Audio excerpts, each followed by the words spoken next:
Leksimizin devamı vatandaş.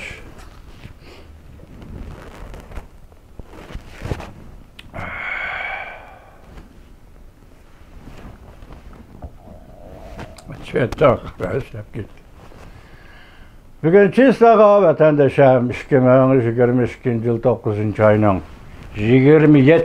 günü yukarıda iki parça leksiye gördük. O leksiyenin her işkilisi hesapta biri Tayvan'a münasebetlik, biri biz Uygurlar'a münasebetlik vatandaşım. Tayvan'a münasebetlik degende gepte mundaq başlayılı bugünleti yaka tünü gün 26. gün Amerika Qo'shma Shtatlarının sabaq Devlet İştirakatı Mike Pompeo Tayvan Kaohsiung şehriga berip Amerika Tayvan o'rtasida savdo munosabatlari yoki savdo tijoratga oid dokalat berip Kaohsiung shahrida shundaq dedi.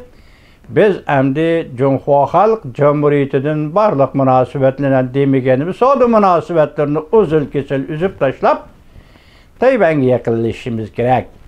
Bu gap müşahidiltirib tursin.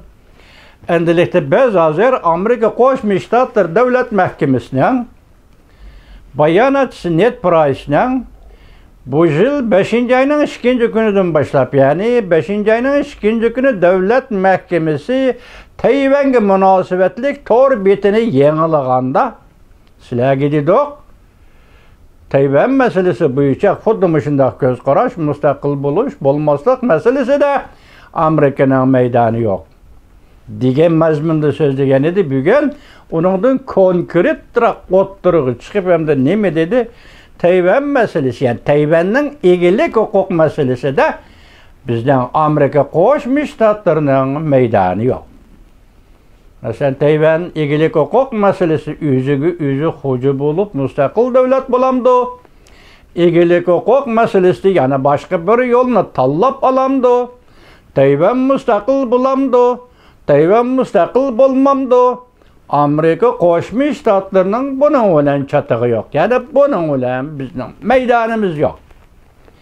Amerika Qo'shma Shtatlar bilan Jungo diplomatik munosabat o'rnatganda nima degani edi? Lekin Shanxay axboroti, Beijing axboroti deganlarda ikki davlat qo'shilib Tayvan Jungoning bir qismi.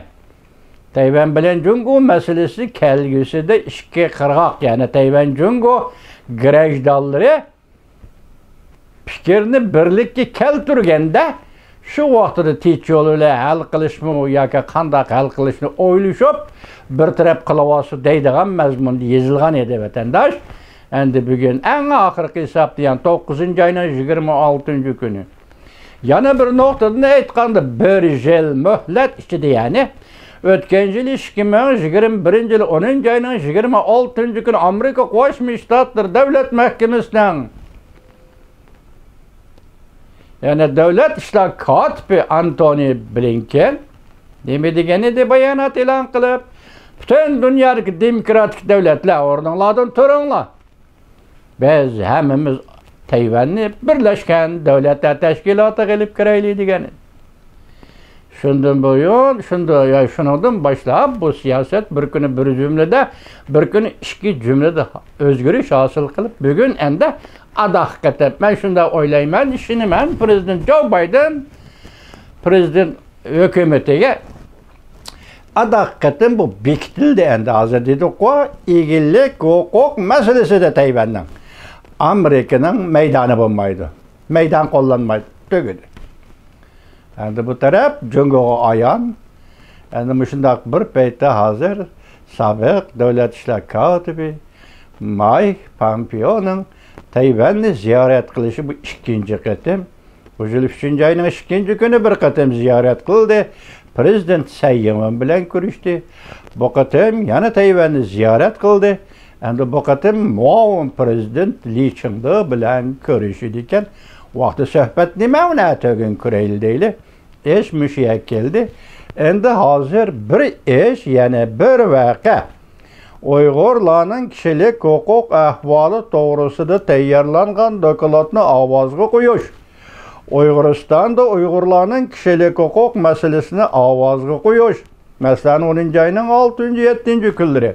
Dəl şundaq vaxtda tünügün 26-cı günü də Amerika Qoşmuş Ştatları Angliya başçılığında Uyğurların kişilik hüquqi doğrusunda tayyorlagan qararla, yəni Birləşmiş Dövlətlər Təşkilatının Daimi Komiteti, Kişilik Hüquq Daimi Komitetiga tapşırıp, keler yılı 2-ci aydan başlap, hazır Birleşmiş Devletler Teşkilatı Kişilik Hüquq Komiteti, Daimi Komiteti'nin yığın mezgili ahırlaştı.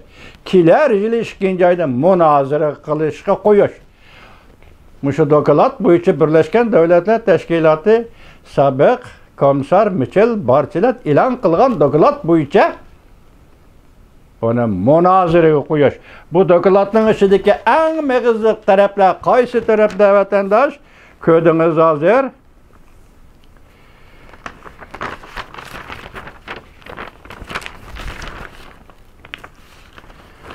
Dokulatta, Michel Bachelet tayyorlagan dokulatta, Cungu dairlerinin Uygurlar ve başkalarının negizli kişilik hukukları tecavüz kılıp, cümleden dini itikadi, medeniyet, kişilik, salayiyet, qaysı millet, qaysı adam, millet, ana dil, Uyghur dilini assimilasiya qilish yoki yo'qotish ve xususiy mahfiyetlerge, ailevi, özara, ijtimoiy, cemiyet münasebetlerge aralashish, Cungu Kompartiyasi yoki bostirish, hareket erkinligini cheklash, hareket erkinligi huquqlariga daxli tarvuz qilish, tajovuz qilish, hamda farzand ko'rish, hukuklarga tecavüz qilish.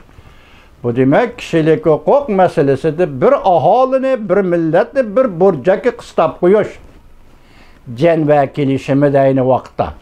Irqiy qirg'inchilik to'g'risidagi jan vakilishimi de aynı vaqtda bir milletni, bir qirg'oq, bir burcaki qistab qo'yish. Farzand ko'rishini cheklash. Bu irqiy qirg'inchilikning ichidagi eng dahshatli bir ibora bilan ifodalangan nesil kaldırış, aile uçaklık buluş, farzand ko'rish huquqini cheklash. Bu irqiy qirg'inchilikning birinchi darajalik belgisi vatandaş.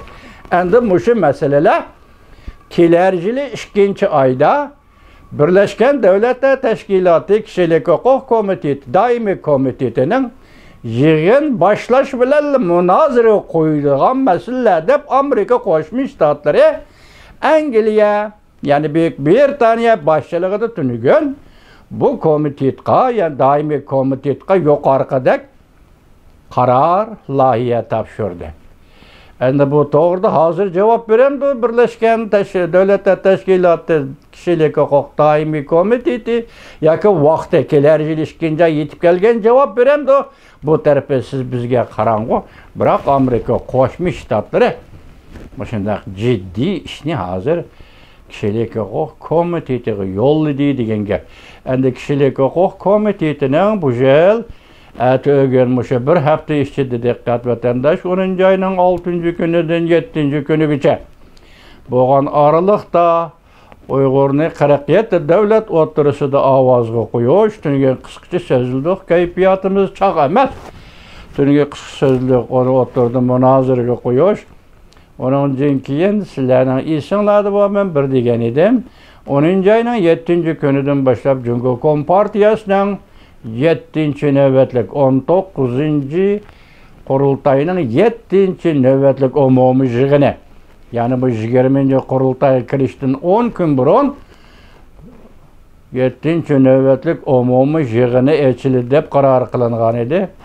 Hazır şu şavxı deydiğen obzorchimiz sizlarga tanıştı qismi. Hazırlık geldi bir haber, nime deyildi desiniz. 10-cu ayının 9-cu günü Cungu Kompartiyasi. Yani Tugong depti, yani Tugong degen Xitay etqan vaqtida Kompartiya banditleri degandek su şavxani gibi cuma. Shundaq depti. 10-cu ayının 9-cu günü intayin zor bir voqea to'g'risida Cungu Kompartiyasi uqtirish e'lon qiladi depti. Bunun ma'nosini nima bilmaymiz, lekin hozirgi vaziyat Cungu Kompartiya, reis, soda ve başka kişilik hukuk meselelerinde, Ukrayna meselelerinde Hammasida xalqaro jamiyatning diqqat nazari jungoga tikilib turgan mushundaq paytda su shoxi deydi. 10-ayning 9-kuni nayt zo'r bir uqtirish e'lon qiladi. Mazmuni to'g'risida bir narsa demaydi. Biz endi oldimizda mushu kunlarni kutib turamiz. Nima xabarlar yetib keladi? Nima xabarlar sizni xush qiladi? Nima xabarlar siz bilan bizni nagiza qiladi yoki kayfiyatimizga ta'sir ko'rsatadi? Biz Xudodan tilaymiz, Allohdan tilaymiz, Amerika Qo'shma Shtatlariga nusrat ato qil Alloh. Bizni hargiz ma'yuslikka va afsuslik darajasiga tushirib qo'yma Alloh. Oldimizdagi haftadagi 3-4 kun mushundaq hal qilg'ich vaqt bo'lib qoldi vatandosh.